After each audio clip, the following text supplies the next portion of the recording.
What's going on, guys? So here we have chile de árbol, cilantro, one jalapeno, 5 garlic, half an onion. We got cheese, your favorite cheese, all-purpose flour, about a cup, 3/4 to a cup.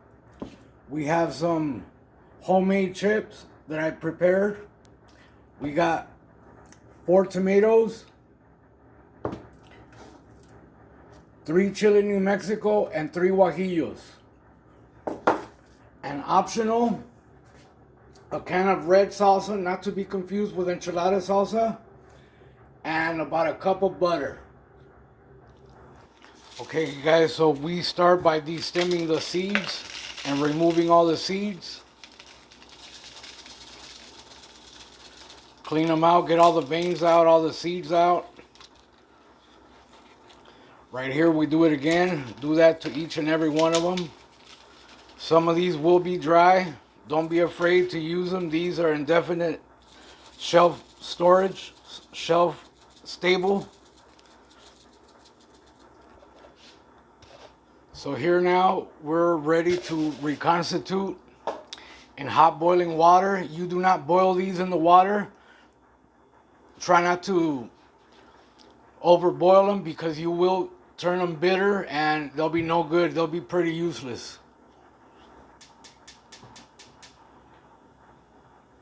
So you do the same for the chile de árbol unless you're into the heat. You could always add more if you like or not. I like to keep the seeds on there. So while we wait for the water to boil, we're gonna go and prepare for the salsa we're about to make with all these ingredients.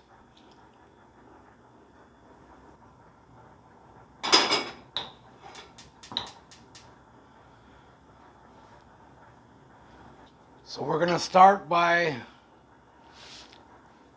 toasting a little bit of the flour in some medium low.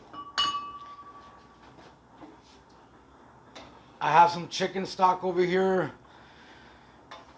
warming up because this will need chicken stock. I kind of forgot about mentioning that. So the water is almost coming up to a boil to reconstitute the chilies, the dried chilies. So just make sure that you never boil them in the water because they will bitter out. So this water is coming to a boil. We will now use that boiling water to rehydrate the chilies. You don't have to do it too long. Just a few minutes will do.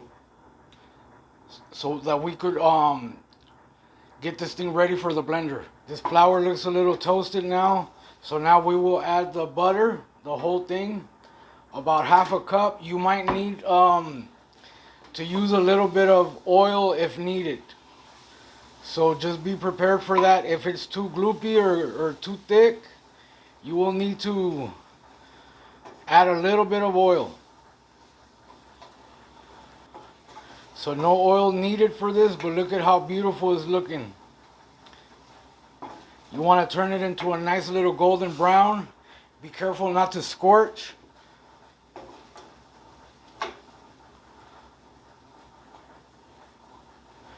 Look at how beautiful that's coming out. So at this moment, you're gonna need to you could add a little bit of milk, which I will use, but I'm gonna start with the chicken broth.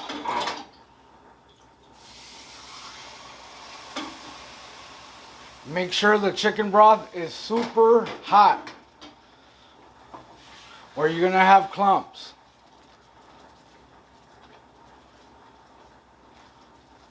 You see how it's getting thicker?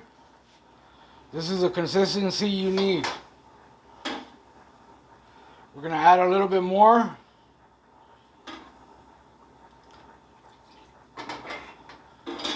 And don't worry if it's still thick, because we're gonna kind of dilute it with the salsa we're gonna make.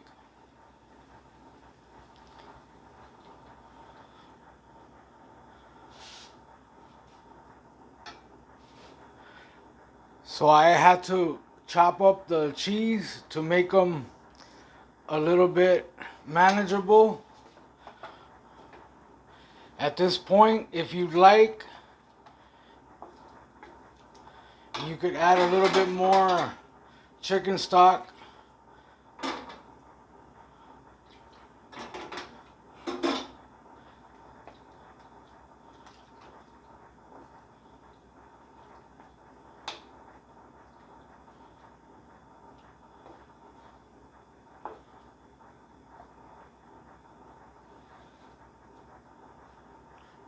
And let that melt, let that cheese melt.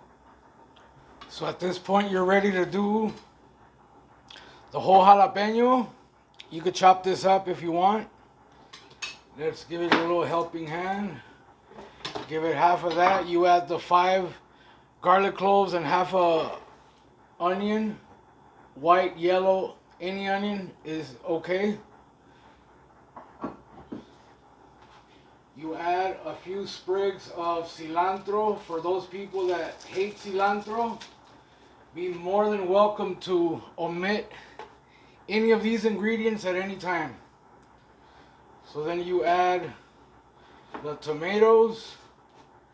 Give them a little help with the little chop.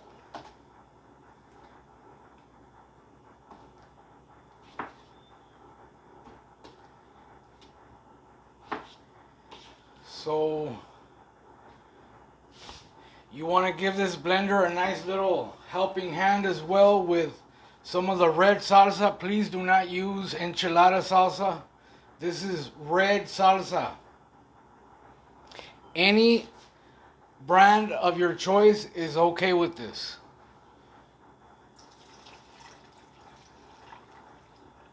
You could add as much or as little as you want. Give this a blend, and I guess we go. Here we go.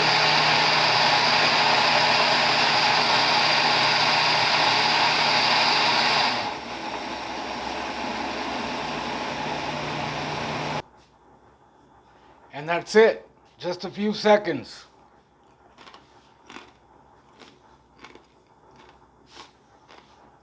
So now you guys remember the roux. Give that a little mix. You want it to still be a little thick like this because the sauce will thin it down. So then we're ready for the sauce. And enjoy. Look at that. Yeah, you make a mess, but it's all worth it.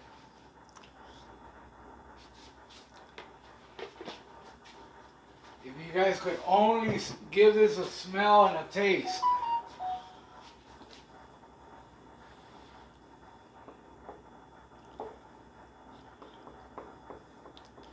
At this point, you could add either more cheese. This cheese will turn all this into like some kind of a cheese sauce.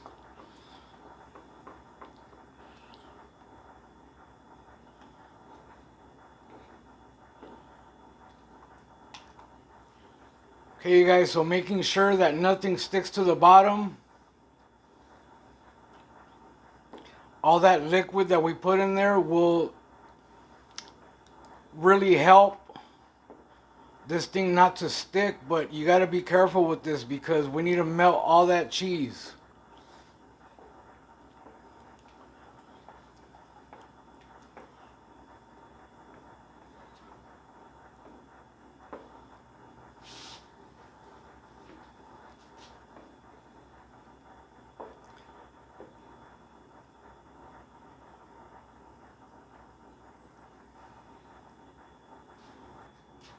So now I'm going to blend these chilies with a little bit of chicken stock.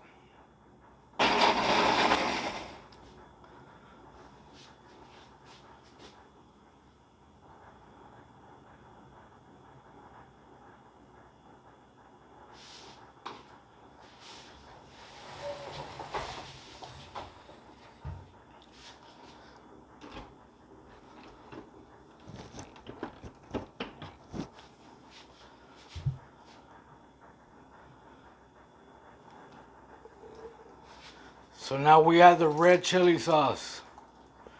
Oh my God, this thing is making a mess in my kitchen. But it's so worth it.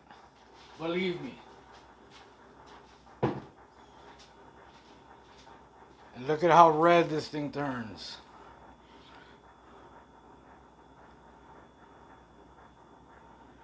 Yum. I'm already salivating. So at this point, give it about 2 more minutes and you're ready to go. At this point, this sauce is ready to go. You want to make sure that you taste it for desired taste, such as salt, pepper. A lot of this is already salty enough, so to me it's just right. But you salt to taste, making sure at this point you tasted it and checked for appropriate seasonings. Oh my God, man, that sharp cheddar I put in there, it is perfect. Okay, you guys, so at this moment you're probably wondering, like, how are you gonna serve these? So here's how you do. So first you dump all the chips in there, and then you gradually ladle as much or as little as you'd like.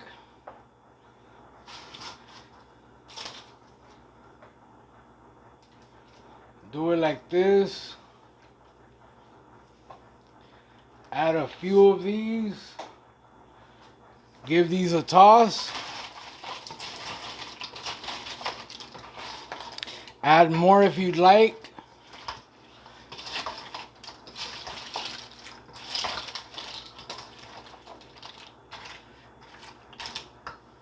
We're gonna add it just a little bit more.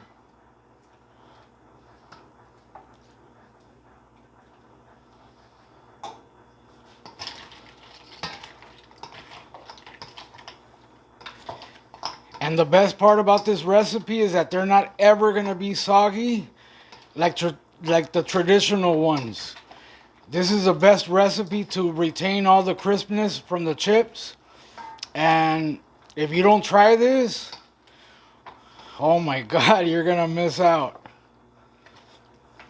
This is probably the best recipe I've ever had, chilaquile wise. Most of the times they're gonna be soggy. So let's get ready for the plating. So here's what the plating should look like.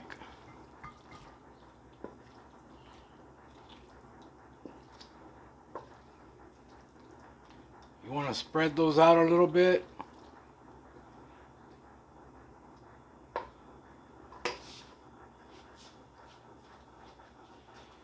And for the final touch, voila!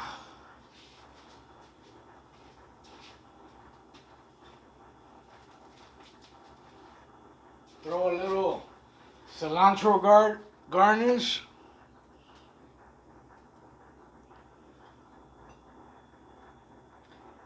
And you're done.